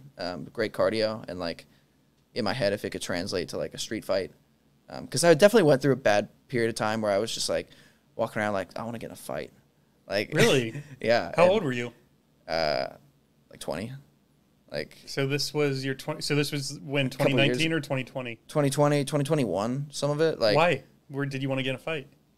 I wanted to get in a fight and be in the right about it. Like I in my head, I just like had the idea that like I could. Like if someone was like starting some shit, I'd be like, man, that'd be cool to just like drop some asshole. Like having like weird little thoughts like that. And then I mean, I got over that definitely because it's stupid, but it's also like fighting in general is just pretty fucking dangerous. Like you shouldn't get in fights, like if you can avoid it. I've never been. My boy at the gym today would tell you differently. Yeah, I've never been in a fight, but like I don't want to get my teeth knocked out or something. Like get it. Do you regret that a little bit that you've never been in a fight? I do. I'll just admit it and be like, not now. It's definitely not there anymore. But I always wish. I don't even care if I got my ass kicked or if I did the ass kicking. Like the result wouldn't have mattered to me. It's a very weird regret, and if I ever get a shrink, I should probably bring it up. But like I wished. When I was younger, and it wouldn't have got me into any trouble, like with in jail time or something like that. I wish, like on the schoolyard, I had gone to like a full blown fist fight with someone, and I don't know why I regret that never happened. Maybe just because now I don't think it will. So I guess I'll just, unless I'm defending someone, like if it might happen one day, but I don't look for it. I I don't know. What do you sort of regret it as well? Or are you happy that you never ended up? I totally regret it. But it's not like a regret because I don't feel like I like had a control over it. But I definitely, like, that's where that kind of came from. The desire to, like, get in a fight, like, was like, I've never been in one. So it just, in my head, I was like, I feel like it'd be so easy. Like, I feel like I could just kick someone's ass. And then, but now, like, and especially now, like, I had been, after doing some sparring, and, like, a buddy of mine, he trains Muay Thai real heavily up in Dallas, and he comes down and we'll train sometimes. He'll spar with me. And, like, after doing that, especially with him, I'm like, oh, dude, fuck, I do not want to get in a fight. Like, yeah. I'm like, and it's hard when you have gloves, but I was like, I am not, and he's a big dude. He's like 6 foot or 6'2". So like, it'd be hard for me anyway, but like trying to hit him where he's like trying to block and stuff, I'm like, this is way more challenging than I expected. Like, I was much better at dodging punches than I expected, but like, I don't know. In my head, I'd be like when I wanted to get in fights, I'd be like, I just feel like I couldn't lose. And then now I'm like, oh, I see how I could lose. Like it's it's not that. I see how I could lose. Well, here's what we'll do. We'll mix a few more mojitos, and we can both get rid of this regret, and we will fight after this episode. Let's fight on camera. Let's stream it. No, totally. Yeah, we'll move the couch and the chair back and turn the camera around, and that whole little area right there, we'll just duke it out, and then we'll go to a hockey game, and it'll be this great story when, like, 10 years from now, when we're in each other's weddings, and people will be like, how'd you two meet anyways? And I'll be like, well, this douchebag Spencer invited us to this channel, which I was curious how he found you. I don't even know why I'm in it. Well, I know why I'm in it because I invited him on here. Yeah. But yeah, we could tell people, we were like, we did this podcast episode together, and we both found out that we wanted to get in a fight. Yeah. But we knew we wouldn't call the cops on each other. So after the episode, we just duked it out in his family room.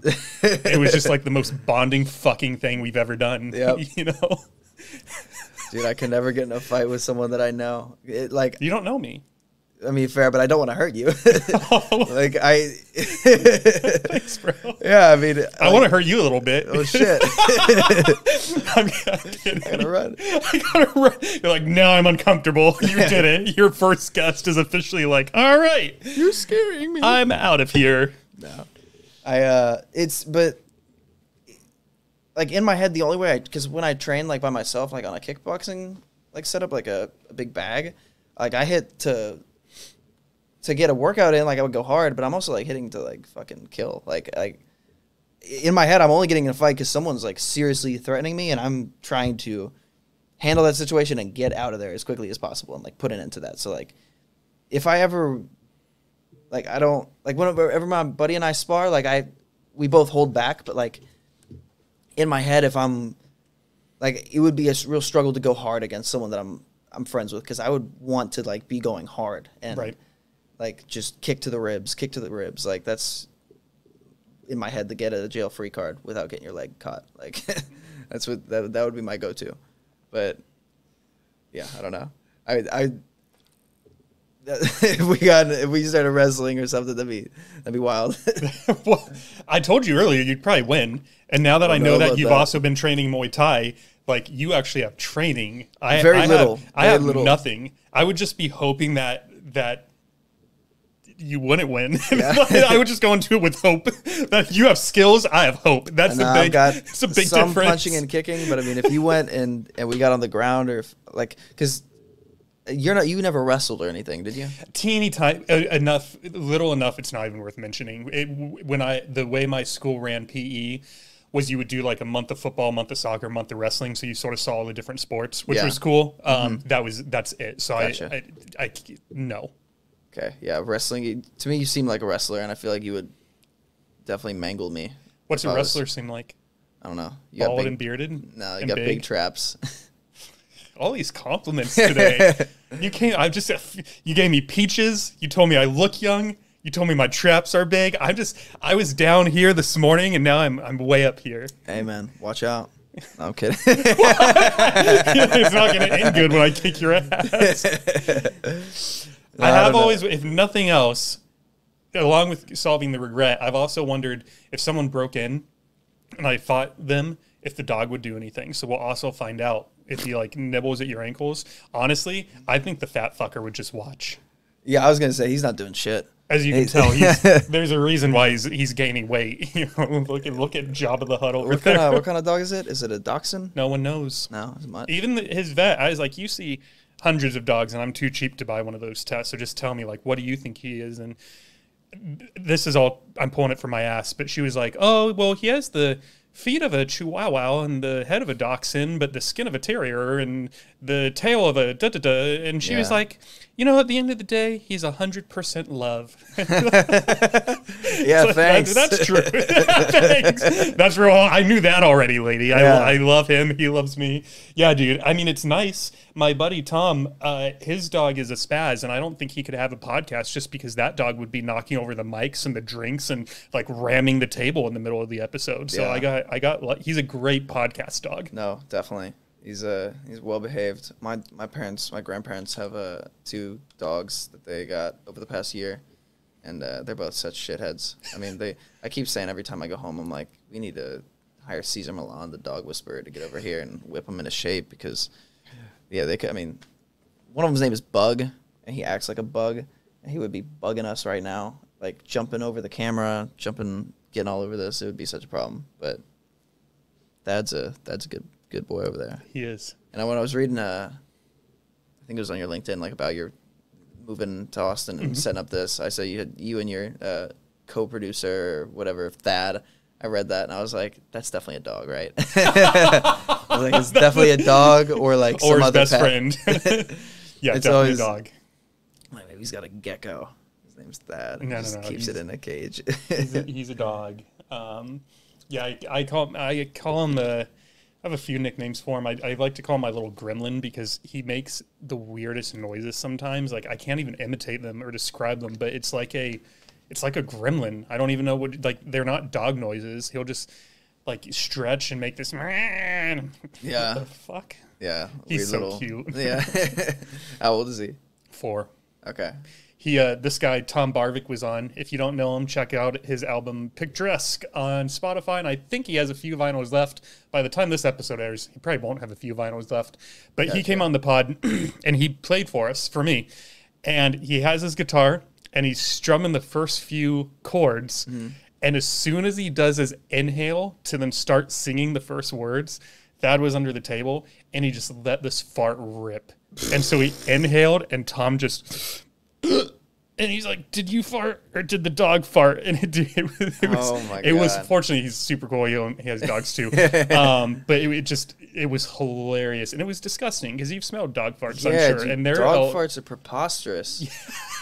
It's insane. They are able to produce the most foul smelling gases out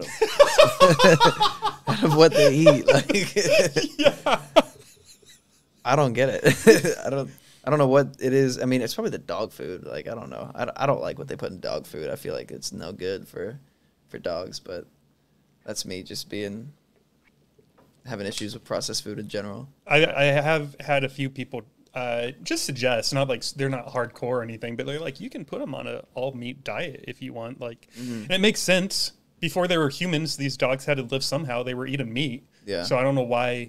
Like, the first person that told me, I was like, you're an idiot. And then as I was thinking about it, I was like, well, no, because they would have just ate raw meat. Yeah. That's what threw me off. He told me he feeds his dogs chicken. And I was like, do you do anything with it? He's like, no, I just buy raw chicken. I throw it in the backyard when they're hungry. That's wild. Imagine like being a neighbor and like looking over the fence and all you hear like a sliding glass door open, so your head turns because you hear the noise, and all you see is just a chicken go flying out the door and then 2 dogs go running after it. Feeding time, baby. You hear it hit the ground, just thud. Thud. They run after it.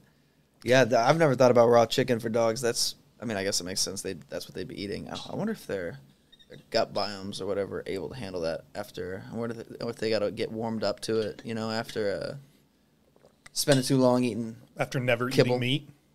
Yeah, like that, or most domesticated animals. Yeah. I do, if people judge me for this, that's fine. I I walk him up. There's all these trails back here, Yeah. and they're so far away from the street. I just let him go off leash because his recall is pretty good anyways. And I let him chase the bunny rabbits. Yeah. Because I feel it's good. It's good for both him and for the rabbit because this rabbit hasn't felt fear in a long time. Oh, there because we go. all these dogs are on leashes, and so they don't have any reason to run. Yeah. And he hasn't chased in a long time because his prior owners maybe, didn't let him do that. So I feel like I'm just giving the gift of fear, the theme of this episode, to the bunny rabbits, and I'm helping them understand like how the way the world works. Yeah. Playing God in their life. Yeah. You guys need to feel fear today. Yeah. And I think, he's probably never going to catch him, right? He's so far behind. It's embarrassing. It's embarrassing. Because these rabbits, too, like, they're so quick, and they can most of them are pretty small, so they can navigate. Yeah. And typically what happens is he ends up getting blocked. So it's both a speed thing. Like, if we brought a rabbit in here right now, I don't think he would ever catch it. Yeah. But also, then you throw those obstacles of the fact that we're just out in nature, and he's screwed. Yeah. I would be just as shocked if he caught a rabbit as I would if I beat you in a fight. Do what you want with that analogy, but I think he might be catching a rabbit then. I don't know. He might be a better hunter than you think. I'll think of a better one. Him catching a rabbit is just as likely as me meeting my new friend at the gym in a fight. The one that's Eddie. Yeah. Okay. He would kick my ass. Yeah. For He'd sure. probably kick both our ass. If we took him together, yeah, we would lose. I don't know. Maybe we got. He's killed people. Yeah, true. You're over here saying you have a hard time hitting someone if you know them personally. So yeah, hey, it depends on how you frame it. If it's under the guise of, oh, he's attacking us, oh shit, you never know.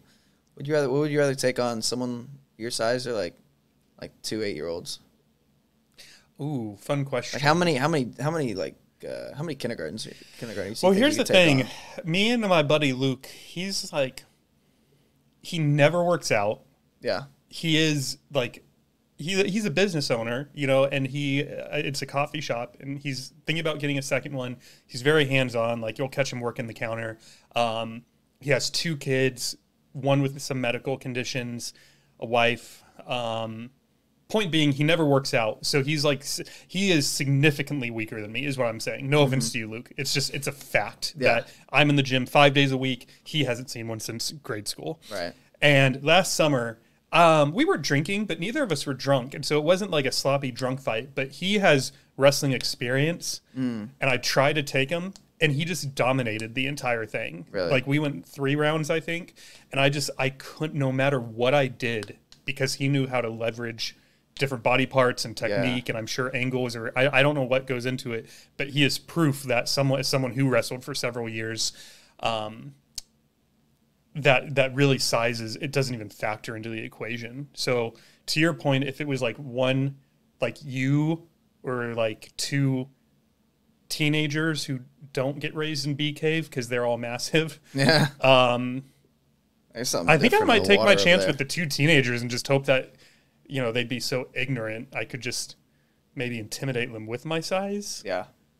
I don't know. What would you want, one person like sort of your size, or 3 like little munchkin devils? 3 little munchkins for sure. Yeah? Why? I feel like, I don't know. I'm assuming they're not super coordinated in their attack. Like, I feel like I could just pick them off. Just get them each one by one, kind of quick. Yeah. Surprise attack. It'd be more challenging by the 3rd one because they've kind of seen my moves. But, like, I don't know. In my head, I feel like it'd be easier to handle 3 at once. Unless they, like, get my arms or something like that. They are able to subdue me. Right. That'd be a problem. But if hopefully they're small enough they couldn't. That's what I'm hoping. I feel like, depending how young we're talking, like, this is really good to be putting out there. How many 8-year-olds I'd beat up. Well, that's why I changed it to little monster devils, is because if you think of them as like this dark entity versus a human, that makes it feel a little better, Yeah. No, podcast listeners, I'm here and I'm ready to beat up your 8-year-old. Submit a form. David's got his form ready for Any you. of the listeners who have children in kindergarten, please submit a form, and we'll see if your child could beat me up or not.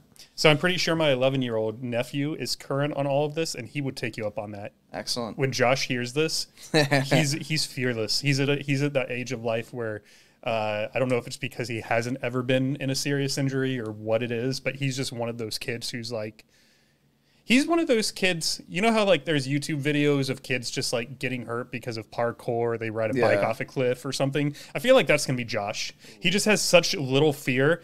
He'd be like, oh, fuck, this Jack Scheerle guy wants to fight a kid. Like, Uncle David, buy me a ticket. Like, have him back over for episode 2. I'll kick his ass. Well, if you can get 2 of your strongest buddies together, I think that'd be a fair fight. 3-on-1. Yeah. 11-year-olds. I'm going to jail. I'm going to jail. Came on his podcast. David said it'd be all fun and games, and before you know it, you're fighting 3 11-year-olds. Before I know it, there's 3 black Chevy Tahoes parked outside my apartment for some reason. Why are they? Why are they here? Why are they here? What did they hear? You want another one? I'm all right for now. Okay. How did we get on this? I don't know. This conversation's devolved and derailed quite a bit. No, this is perfect. It's a wonderful digression, as my friend Daniel would call it. Yeah, we were talking about just like getting into You and Muay me Thai. fighting, and do you know? Is there a guy by chance named CJ that works out at your gym? I don't know that that's where he goes. I'm taking a wild guess here. He's a white, skinny, Which tall, gym?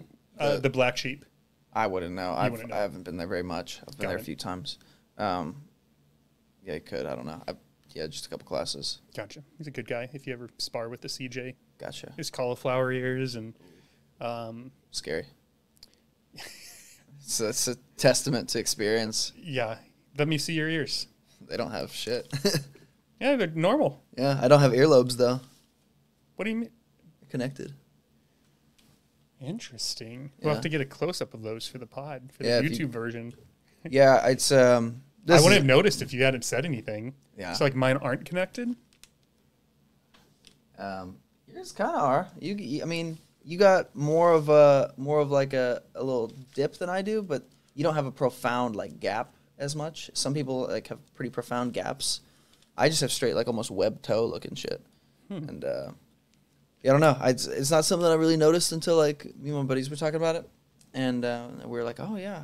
I was looking up. I was like, oh, I just realized like everyone else. I meet very few people with ears like this, and so this is something I shouldn't say on a podcast, but like we were looking it up, and trying to see like what that was a sign of, and everybody that came up in the results either had like autism or like Down syndrome, like as this being a key feature, and I was like, wow, that tracks. Like that's There's of course. There's this kid at the gym with, I think it's called Farmer's Eye. Do you know what that is? And I think there's another name for it. I forget, but I Googled like, what is it called when one eye is all white or something? And because eyes are naturally white, with the exception of the colored part, it took me a few minutes, but I found it, and I found a site, and I think it was called Farmer's Eye. But I did want to ask him if there's like a part of me that wants to be like, hey, I'd love to hear just like how you've been navigating life with this thing, but also like, I don't know, I can't think of a way to ask this, so I'll probably never ask him to come on. But Gotcha. And he's like younger, so I'm like, he might be getting made fun of this for currently. So Yeah. you know, and I just want to be. There's a part of me that wants to be his friend, because so many of us who are defects on our inside, like what we're depressed about or anxious about, like not a lot of us are in a wheelchair or have only one eye, or you know. And I feel like some empathy for him. I just want to be like, 100%. if you ever need a spot or anything, man, like come get me. I'll help you out. Yeah. Does he seem like he's got a more reserved personality, or Yes. like he's Yeah, hard to say. He keeps his face down a lot. Okay. I think he probably doesn't. I'm making a huge assumption here, but I have wondered if like he wants to be in the gym, but he also doesn't want people to see his eye. Gotcha. And then he's got me just like, gawking at him, thinking about how to ask him to come on the pod. He's Hey, man, nice eye. Stop How'd you get your staring eye?" at me. How'd you get your eye? What's going on there? Hey. Well, do you know who Matt Rife is? I don't. So he's a stand-up comedian that has a bit about trans people in wheelchairs. Okay. and he said that part of the reason he has no problem doing the bit is because, I forget if it was a trans person. No, it wasn't. It was someone in a wheelchair at one of his shows. was in the very front row. And afterwards, she was like, after the show ended and people were leaving, she stayed there and she like waved him over and she was in tears and said, "Thank you for including me." Oh, because wow. like what comedian has ever included, and that is what, so then I heard that. And then it was a couple weeks later, I saw that kid and he's not a kid. He's a young man. And that was sort of what made me like want to almost acknowledge it directly and just be like, instead of dancing around it, be like, "Hey man, I saw you got something going on with your eye. I've never seen that before. What is it?" And just being like naturally curious and just like acknowledge it, because so many people probably do dance around that. Yeah. And he might be sick of that. Like fucking just say it. Just fucking, let's get the elephant out of the room already, Right. Yeah, just like you can tell when someone's trying to dance around it and like, but it's taking their attention maybe, like they keep kind of glancing at it. Hey, I have this podcast, and I'm not saying I've been staring at you or anything, but maybe you could come on the show and not look at me, but we could talk about it for a few hours. That'd be terrible. Yeah. That'd be so awful. Just make this kid. Yeah, dude. No, I don't know. It's I think it's hard with those kinds of situations, like trying to decide if it'd be good to make direct, Your eye be fucked up. direct comments about it. I think people can definitely tell from like where you're coming from too. Like if you come off as genuine and have like, earnest intentions, I think that it would go fine. But yeah, I think people can sense if you're coming off from a poor perspective, maybe like have some malintent. Yeah. But yeah, I don't know. I haven't. I also have similar things, like when I see people at the gym, they've got something going on. I'm very curious about it, and I haven't. Yeah, I've definitely erred on the side of not mentioning anything. I do that though also, like with like when I can tell someone's from somewhere, like that, either like somewhere in Asia or somewhere in Europe or something. Like I hear their accent in the sauna or something like that, I'll be like, "Where are you from? Like what's?"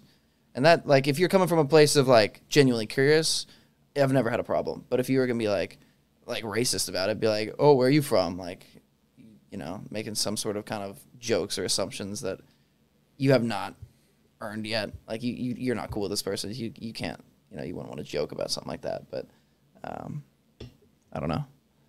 I think from a place of kind of earnest, you can get away with those kind of questions. Yeah. Well, yeah. Yeah, I don't know why. You can just tell. I can tell. I think I sense that just the way he always, when he's on a machine, like when he's sitting on a bench in between sets, his head's down. When he's walking around, his head's down. Like I've just never.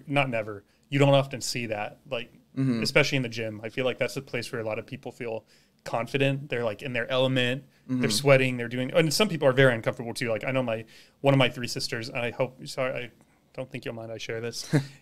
She feels uncomfortable in gyms. She would much rather work out at home, go run on the trails. Like she's very, very healthy. Yeah. But she won't enter a gym. Okay. Yeah. But there's a part of me like that I just want to give him a hug. I just feel like he needs one from like someone who's maybe older that he might look up to. And I'm not even saying I'm like that great thing. I'm just saying I'm saying I'm old. That's all I'm saying. Yeah. But yeah, no, I have a lot of thoughts about this person I don't know because I overanalyze everything, and you got to think about something while you're in between sets. Right. So. No, I feel you. This is a funny conversation because this is very like, I think about this shit all the time. Like just like what we're doing, like overanalyzing things, thinking we're getting like clues from reality, but it could be that we're just like way looking into it too deep, but it, also probably has a lot of merit to it. I do a lot of overanalyzing myself. Are you single or in a relationship? I am single. Do you practice hitting on people? No. Why not? This is funny and topical. I don't yet. Like, I don't know. I definitely am trying to get better. Like if you're 30 and you're still single, that might be when you start. Like, no, I'm definitely getting up there. I'm definitely trying to like talk to more people organically, like strike up conversations with women. But I mean, that's one of those things that I definitely overanalyze the shit out of the situation. Like if I see a cute girl out and about, at the gym or when I'm out, like I'm definitely like sitting there trying to figure out how I can go up and talk to her. And then typically with almost, I think, 100% success rate, I do absolutely nothing about it. and just I'll be like, yeah, I'll go and like fill up my water bottle trying to at the same time like she walks out of here. And at my gym, it's kind of difficult. Like I'll sit here and make excuses, but it would be challenging at ABP to like go up and talk to people. Why? Because it's a very small gym. Like okay, fair. It's so if she says no or shoots you down, you two are now 5 feet apart for the rest of the pretty much. workout. And then like it's and then you see her again every week for Right. who knows how many months. And most of them come there with their boyfriends, and so I'm like, I totally love. Like I was telling my buddies, I was like, oh man, like I saw my wife again at the gym today. Like I'm so glad she has such a close relationship with her brother. Like I just saw them making out. That's awesome. But it's clearly her boyfriend. Like I was just fucking making a joke, but like that kind of shit. Like I'll be sitting there and I'm like okay, like she's probably like looks my age, like clearly fit into, probably has similar kind of things she's interested in.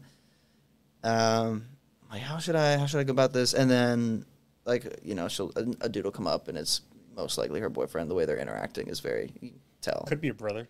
See, that's what I'm always like the most like underhanded kind of. Same hair color, same eye color, similar height, similar skin tone. Kissing, they're brother just and sister. No, they that's always like my backup in my head. Like if I ever hit on somebody who's got like her boyfriend's there, I'd be like, oh man, I just thought you were her brother. And then that's how you get someone to beat your ass. But there's you subconsciously looking for those fights. Yeah. You didn't even want to hit on her. You don't even think she's cute. You saw that boyfriend and you immediately were just like, this is it. Hey, what's up, Toots? What's up, man? How you doing? This is your sister? Do you have a line ready? No. There's part of your problem. Yeah. One that I've used is just like having a fake name. Being like, oh, hey, what's up, Avery? Oh, shit, I'm sorry. You look just like my friend Avery. I'm Jack, by the way. Like, just coming there with a fucking fake name. So on Spotify has this new feature where you can drop a question. No one uses it. I think it's because probably just because it's so new that they don't know it's there. Like, did you know on podcasts there's now a question embedded in them? Mm-mm. So if the podcaster does nothing, it just says, what do you think of this episode? And you can type a response and then it goes directly to the creator. Gotcha. But I customize all of mine. Okay. And I think my question for your episode is going to be, what's your current pickup line? Yeah, good. Do you like that? One. Yeah, I think that'd be funny. We could both use it. I'm single too. We might get 16 different pickup lines we can practice over the next couple weeks. Good move. What about just saying, would you ever use this one? Are you ready? Uh-huh. What's up, mommy? Probably not. There's this. I'd have to be the right. I would have to be sure it would land. How about this one? That one was a joke. That one came from a comedian. One I heard recently that I sort of liked. I have not used it on anyone because I haven't seen anyone attractive recently. It goes, you in the mood to be hit on right now? That's a good one. I like that. I wonder how that works. But then the thing is that I was thinking about, going back to the thinking, if they say yes, you better have another line ready, and I don't have that second line yet, because I've always just been like, oh, haha, that's cute. But then I was thinking, I saw someone attractive, so I just lied to you. I didn't have the courage to just go up and say something. But then I was driving home, and I was thinking, what would be the follow-up if they say yes? Mm-hmm. Now I'm stuck. Well, you're hot. I guess you could just give a compliment. Just be like, I thought you were very attractive. We're both in the grocery store. I figured I'll literally never see you again because what are the chances of both of us being in HEB on a Tuesday at 7 o'clock? So you're very attractive. And would you want to, your cart is looking pretty healthy. And, I see some meat, some fruit. You're making good choices. Yeah. You want to exchange numbers? Yeah, why don't you let me cook for you sometime? Let's. Ooh. Why don't we do some dinner? Let me cook your beef and then you can eat mine. Hey, that's what I'm saying. He just says, "Hey, come on now." That's what's up. He says, "Hey." Your responses are great. I don't know why. You make me chuckle, man. I'm glad. I mean, shit, sometimes you just gotta get her to eat your beef, dude. That's what's up. I would pay you $100 if you said that to someone. You start with I mean, you will have to make sure there's beef in her cart. You could have beef. You could chuck it in there. So here's how it would go. Hey, are you in the mood to be hit on? Oh, I am. You take a pound of beef, just chuck in her cart. You want me to come over and cook that beef for you, and then you can eat mine? $100. Dude, that'd be fucking funny.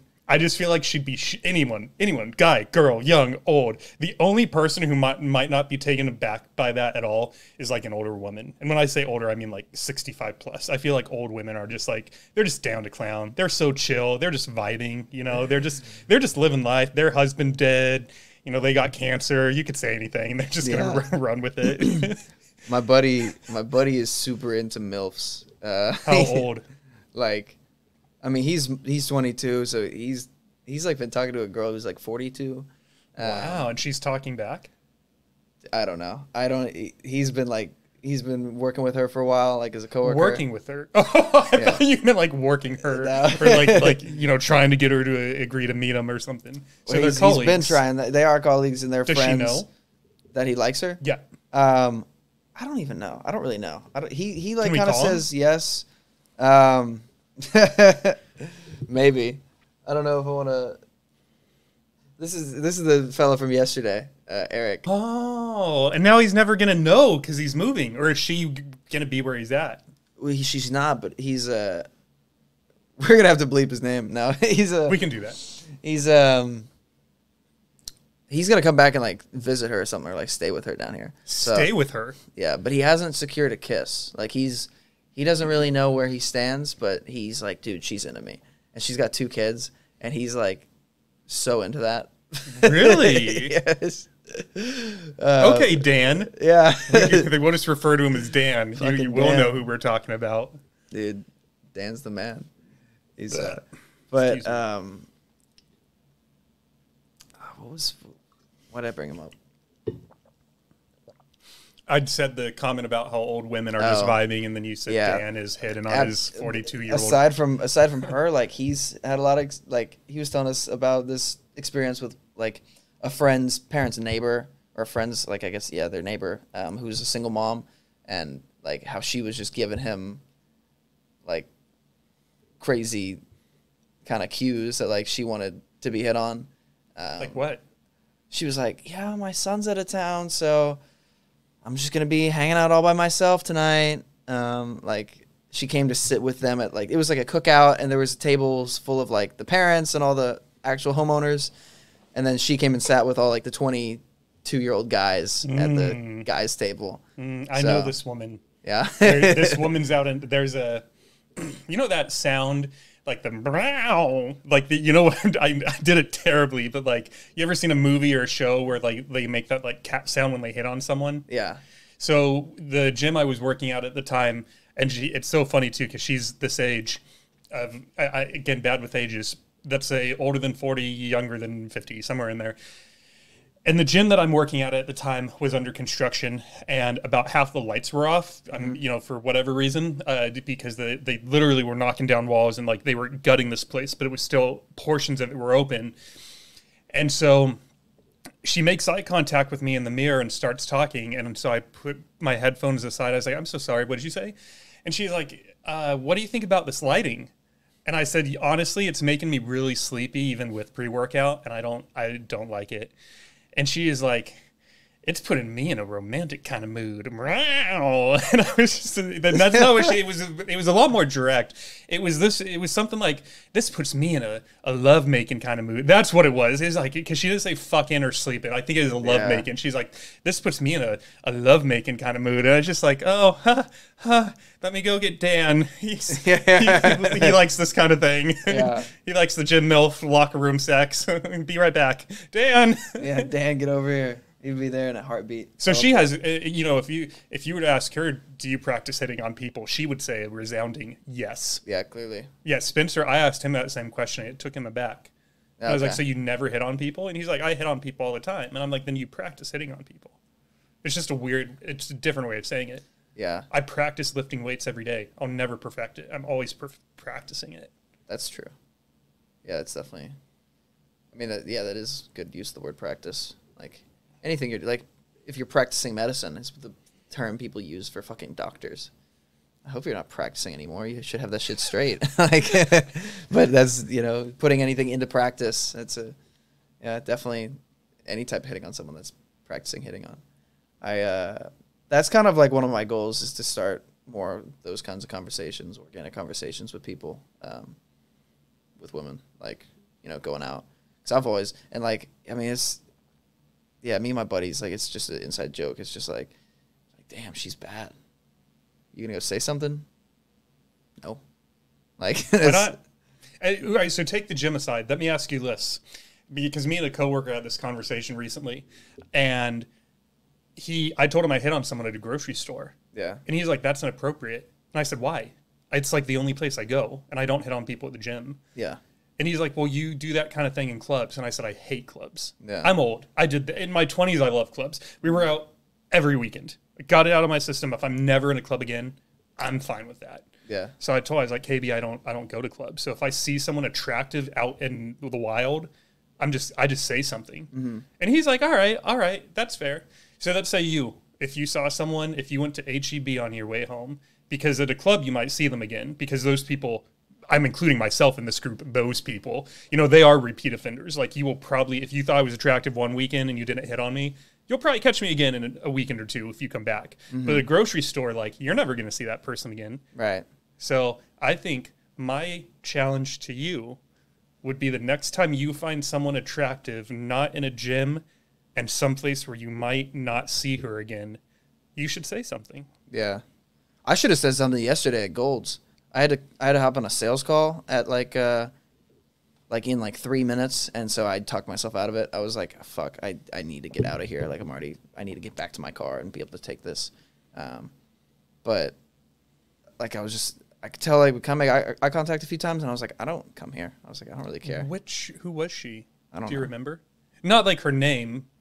To be honest, I was so in my head yesterday, even if you described her perfectly. Did you get out of there after you said what's up to me? Or were you still in there? Because I didn't see you afterwards. I went to the sauna for 20 minutes and I bolted. Because I had an interview. I had an episode right after that. So I was so in my head. I'm surprised I saw you. Like, the fact that I even registered that it was you is... Because when I'm getting ready for a podcast, I go... Yeah. Like, there could be like a fight going on at the other end of the gym, and I would just be like... Yeah. DSNSB, wonder if anyone's going to give us a rating. Yeah. By the way, if you listen long, please, on whatever platform you're listening, Spotify, leave us a 5-star review. Apple Podcasts, the 5-star. Not a lot of people know this. You actually have to leave at least a 1-word review, or the 5 stars won't post. Oh. So leave a 1-word or more review. And if you're watching on YouTube, please subscribe, because I think these conversations are fun, and people might want to hear them. Don't keep it to yourself. Don't be selfish. Yeah. Don't be a dick. Gotta share it. Share the shit. Get it out there. Yeah. Put it on your Instagram stories. Yeah. Why not? Although, do I need more people listening to this conversation? I don't know. Do I need to keep talking about beating up 8-year-olds and fucking... And your inability to have the confidence to hit on someone you find attractive. Yeah. Wow. Bam. Jab. Jabbed. Do you hate me yet? Are you ready to go? I'm ready to kick your ass. We're gonna get down after this. We're gonna fight. I'm gonna kill this guy. I'm off Spencer over. He can... So in Austin, or in Texas, I'm pretty sure there is a law that as long as you have someone reffing the fight, it's legal. Yeah, what do they call it? It's like a consent. Mutual combat or... Yes. Something like that. Yeah, I don't know if that originates from just like shootouts or whatever, like, but mutual consenting fights. Yeah, I think that is legal. But... Let's hope you win, because Spencer could get your scrawny ass off me, but he couldn't get this 210 pounds of just pure steak off of you. I just bat my hand at him, he'd go flying across the room. You send him flying. Yeah. There he is. Hey, Spencer. Yeah, he's looking fucking big in there. It's just a tight shirt. And the lighting. Get shit on. I hope he listens to Get Shit On.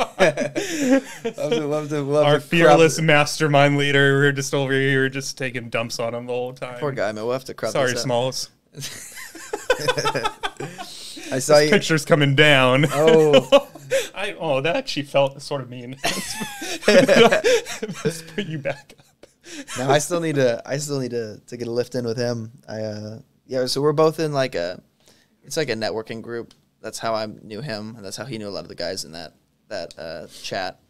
Yeah, him and I've talked a bit. I haven't gotten a lift with him. Does he go to Gold's too? Yeah, he goes to the downtown one. Mm-hmm. It's funny because I've asked him a few times if he wants to get a lift in, just like 2 or 3. It hasn't been a ton, and he's always like, I don't know, man. Like, I'm in the zone, or like I can never plan them. Like it's super last minute when a client cancels, and so whenever people say that, I just sort of assume like this person just like enjoys lifting alone. If I get to know more than once, so I'm like, whatever. I don't want to lift with you, Spencer. So then you join the mastermind chat.